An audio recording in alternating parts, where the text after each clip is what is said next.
Have you ever felt like you have not belonged in a group, or were lonely or sad, or people did not know the true you?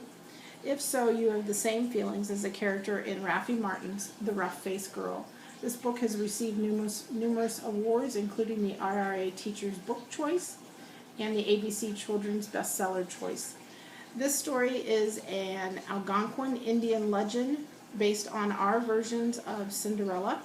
And in this story, the rough-faced girl is in charge of tending to the fire for her village. That is her job. Her hands and arms are burnt, her clothing is singed, as well as her hair, and that's why they call her the rough-faced girl.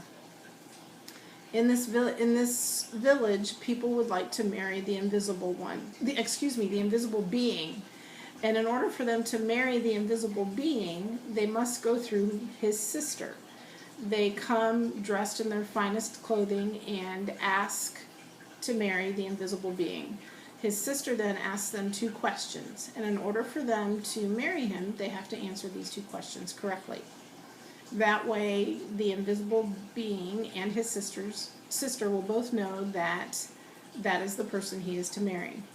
And in this story, the rough-faced girl and her 2 sisters go at different times to ask to marry the invisible being.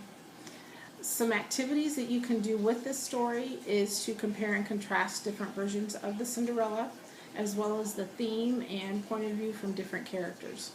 And in order for you to find out who marries the invisible being, whether it's the rough-faced girl or her sisters or someone else, you need to read the story, The Rough-Faced Girl by Rafe Martin.